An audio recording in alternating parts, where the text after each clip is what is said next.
Okay, in this chapter, we're going to still be talking about linear regression, but this is really where data does not show a linear relationship and how we can transform the data to make a linear regression.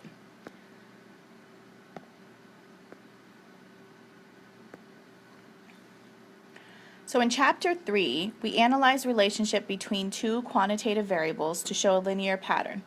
When two variable data showed a curved relationship, we have to develop new techniques for finding an appropriate model. This section describes several simple transformations of data that can straighten a nonlinear pattern. Once the data have been transformed to achieve linearity, we can use least squares regression to generate a useful model for making predictions. And if the conditions for regression inference are met, we can estimate or test a claim about the slope of the population regression line using the transformed data.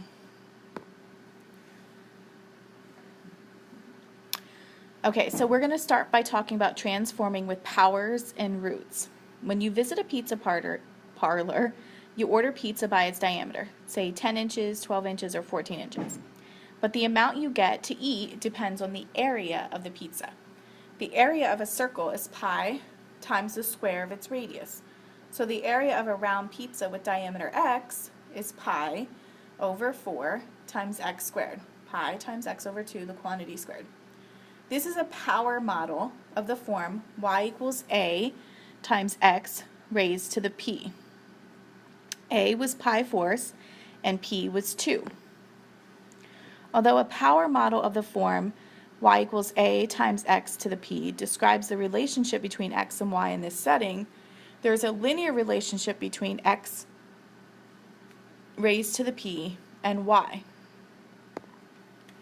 If we transform the values of the explanatory variable x by raising them to the power p and graph the points x sub p, or x raised to the p comma y, the scatter plot should have a linear form. Okay, so here's an example.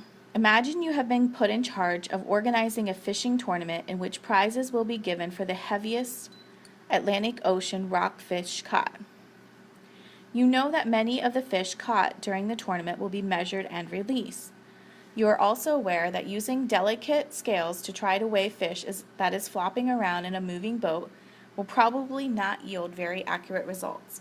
It would be much easier to measure the length of the fish while on the boat. So here's our data, the length of the fish and how much it weighed, and here's a scatter plot of the data. Because the length is one-dimensional and weight, like volume, is three-dimensional, a power model of the form weight is equal to a times the length cubed should describe the relationship. This transformation of the explanatory variable helps us produce a graph that is quite linear. So if we cube the length, then we transform our data. That changes our data so that it looks more linear. Another way to transform the data to achieve linear is to take the cube root of the weight values and graph the cube root of weight versus length. Note that the resulting scatter plot also has a linear form, and once we straighten out a curve pattern in the original scatter plot, we will fit a least squares line to the transformed data. So because this data was exponential and our length, or our weight, was cubic, we cubed our length to get sort of equal measurements. And that resulted in our data becoming linear. When experience or theory suggests that the relationship between two variables is described by a power model, you now have two strategies for transforming the data to achieve linearity. You can raise to a power p, or you can take the root.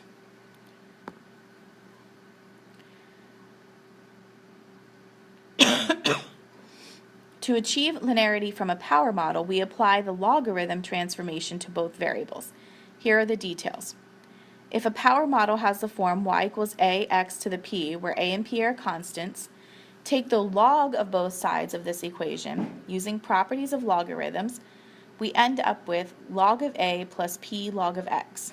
The equation log of y equals log of a plus p log of x shows that taking the logarithm of both variables results in a linear relationship between log of x and log of y. Look carefully. The power p in the power model becomes the slope of the straight line that links log of y to log of x. So we can transform with powers or roots, and we can also transform with logarithms. I hope you realize what happened here is, remember, with our log rules, we can bring a p out front since that was a power. So look, this is just like y equals a plus b x. It's kind of in a linear form. Not perfect, but similar.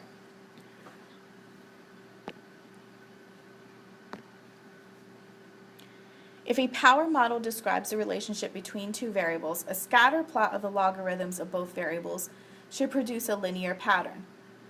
Then we can fit a least squares regression line to the transformed data and use the linear model to make predictions.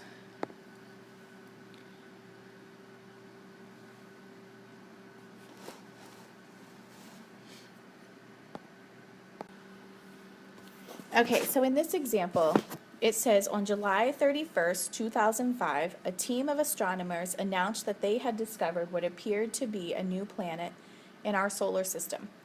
They had first observed this object almost 2 years earlier using a telescope at Caltech's Palomar Observatory in California.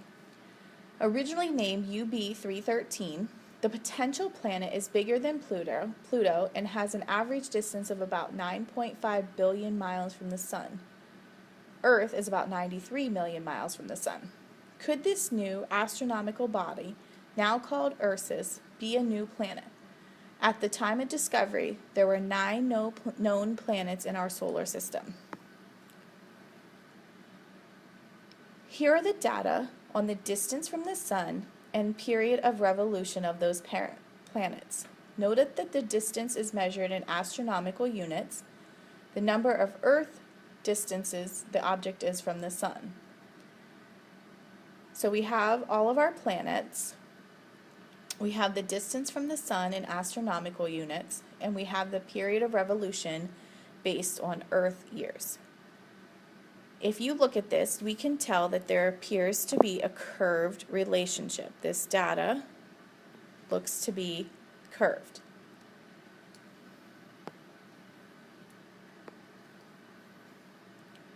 So the question is, the graphs below show the results of 2 different transformations of data. Letter A says, explain why a power model would provide a more appropriate description of the relationship between the period of revolution and distance from the Sun than an exponential model.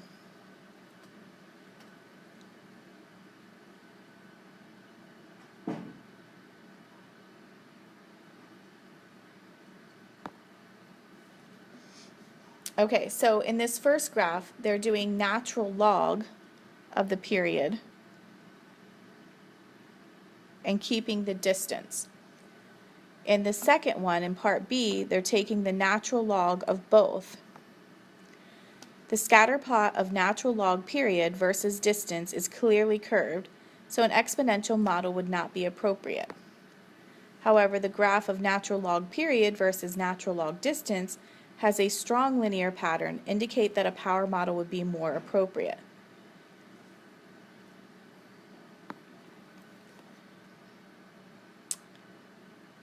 Minitab output from a linear regression analysis on the transformed data from letter B is shown below.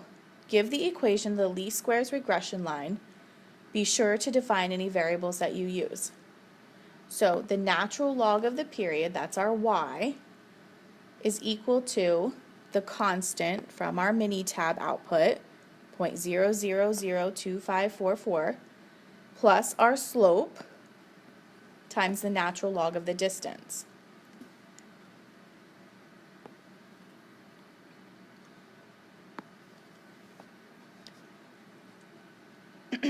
Letter C says, use your model from Part B to predict the period of revolution for Ursus, which is 9.5 billion miles away, or 1.0 or 102.15 AU from the sun. Show your work. So we put 102.15 into the distance. We use our calculator to calculate it. So we get the natural log of the period is equal to 6.939.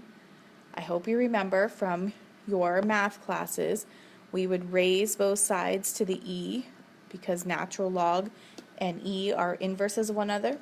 So the predicted period would be 1,032 years.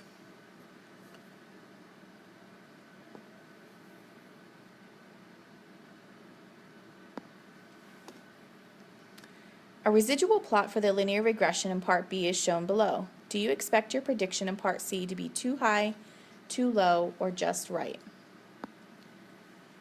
Ursus value for natural log of distance is 6.939, which would fall at the far right of the residual plot, where all the residuals are positive. 6.939 would be out here. Whoops. Would be out here. So we're thinking that since it kind of had this pattern of positive, negative, positive, that it would actually be above. So because the residual, actual minus predicted, seems likely to be positive, we would expect our prediction to be too low.